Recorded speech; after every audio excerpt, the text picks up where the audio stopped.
Hello and welcome to my beginner's guide to Video Horror Society. In this guide I'll go over the basics to know going into this game. It is by no means a detailed guide or tutorial, and I'm only going over things I personally have learned while playing. This video is intended for new players. This is just a quick guide. If you're a seasoned player and want to leave some tips and tricks in the comments, please do. I only play as teens, so that is what we're going to go over in this video. If you would like to explore the monster side, I recommend going through their respective tutorial. I also want to note each character has different perks to them, and I play the healer. At the time of recording, there is currently 6 servers to choose from. I would highly recommend going into your settings and changing sprint and crouch to toggle. That way you're not killing your keys. And then for me, I scrolled all the way down and changed the crouch button to a button that's on my mouse because I kept having issues with hitting the wrong buttons. If you have your sprint or crouch button activated whenever you vault over something or go hide, it changes how much noise you make and how quickly you get in. There is no shame in hiding in the beginning of a round if you have a feeling the monster will spawn next to you. The monster will appear human for up to 17 seconds before transforming. Only teammates can ping locations. Their entire healing system is the same, and no matter if you're healing a teammate when they're down, they're up, or healing yourself at a box, or being healed, it's all the same premise. If you're being healed, you don't need to do anything, just wait to be healed. When your teammates get down, they can be feasted upon by the monster, which will build rage in the monster. They can also get this from rifts that appear in the map, and they will be marked. I made the mistake when I first did this, which was holding down the E key. You just need to press it, and when you press it again, you'll be back in control of your body. Once you get the blue bar full, you do not need to stay in your astral form. You can go back to your body, and then once your teammate comes to revive you, all they need to do is touch you. Those blue orbs will not be as easy to find as they are on this map because it is just shortened down just for tutorial purposes, but in an actual map, it is spread out through the entire map. You are also not the only one that can collect them. If another teammate that is down has an astral out, they can take the one that you see. It is not personalized, it is just there. If you have a mouse that has a middle button, which is the scroll wheel, this is how you ping locations. C is to ping yourself. If you are trying to ping something specific, like heal station, a vending machine, or a craft station, the white dot has to be on the symbol or the object. You can also ping the location of the monster as long as your ping is within the radius of it. Sometimes it requires it to be on it, sometimes next to it. It just depends on what you can see. On the maps, you can find vending machines. If they are lit up, that means you can get something out of it. You can also check trash cans or other selectable, searchable objects. Candy, bars, and sodas do restore your health over time. It is not immediate, it is gradual. Now it's time to talk about the stigmas. There are 4 types, and the monster needs to be killed by one of each in order to win, as the team. Hitting it with a stigma that has been grayed out at the top will only stun it for a short period of time. Stigma station locations will change every game, but they repeat locations during different games. You may or may not spawn close to one.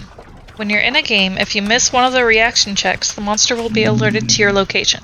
Unless you know for certain that the monster is occupied by one of your teammates, whether they're fighting or getting chased or even feasted on, it is best to leave the immediate area. If you have a teammate with a stigma protecting you, then be ready to run if the monster shows up and disorients you while crafting. Stigmas can't be used while you're disoriented, and those are usually caused by howls or screams. Each weapon tier has different instructions to use it. The first tier is simple, point and click. Now we'll go into a run of how to use each weapon. Here you can test out how to use the teen items. The radio will alert you to the location of any nearby teen. You have to go through walls, obviously get away from them, put some distance, but you'll be able to see them. There is a toggle for turning it on and off. Toy is a plantable item that will alert you if the monster is near it. I personally haven't really used this, and that's all I know about it. Now we're going to go through all of the weapons available. You have to level up your weapons to unlock Tier 2 and 3. Leveling them up also unlocks mods that you can equip on each weapon. You can only equip one. Each mod has a pro and a con.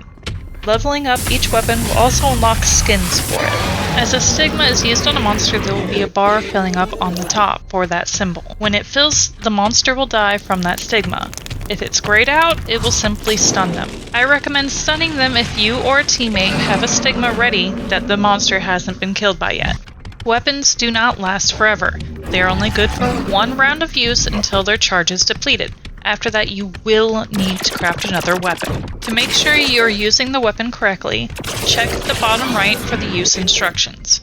If the weapon doesn't have a charge, you must fulfill the requirements for charging it. If the charge on your weapon is low or the monster has been killed by that stigma, use the Q key to disregard it to craft a new weapon. If you started crafting on a station, your progress for that weapon saves, but does not transfer over to craft stations of the same type. It only saves at that location. It does not save if you change the weapon type while in process of a weapon crafting. Tier 2 and 3 weapons have either a deployment time or a charge time, sometimes both. Make sure you are in a safe location before charging and deploying those weapons. Tier 3 weapons took me some time to figure out. If you have the Scepter, it will only charge if you heal teammates if they are injured, or it will auto-charge if all teammates are healthy. It is a good one to craft at the beginning of the game. The Cursed Tier 3 weapon, in my opinion, is the trickiest to charge. It can only be charged by being drawn from the monster itself before you can fire it. Now let's talk about perk points. The Journeys tab will show you all of the items that you can unlock from leveling up with aura points. A description of what you can expect from each one is on the right. Mystery endings are usually equipable items for each round of games. It could be something like experience % gains, extra items on the map, loadout with items on you, or map tickets that will force the game to play on that map. Sometimes it's also clothing for your character. You can equip perks on the loadout tab, change your character's wardrobe, and add mods to your weapons. You can also check out which weapon skins and mods are available and what level they unlock at, and the mod pro and cons will be in a description on the right. Before loading into a round, you can equip what are called prizes.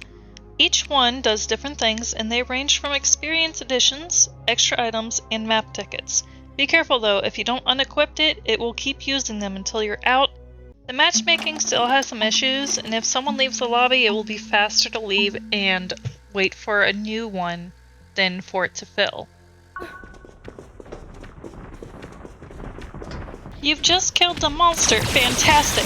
Now get out of there! The monster can travel during their respawn time. The further you get away from there, the safer you'll be, depending on how long it takes for them to respawn.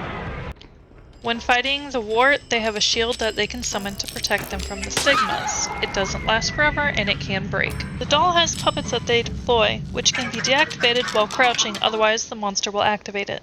Okay, so you've died. No big deal.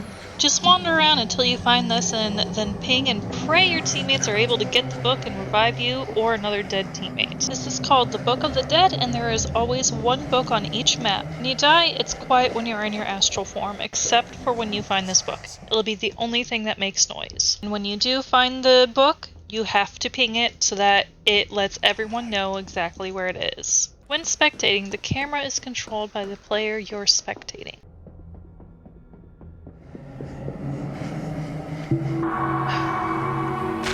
First time I've ever gotten raised from the dead. It's coming. This game is currently in early access and free. I've hoped you'd enjoy this small tutorial, guide, whatever, and hope to see you in game.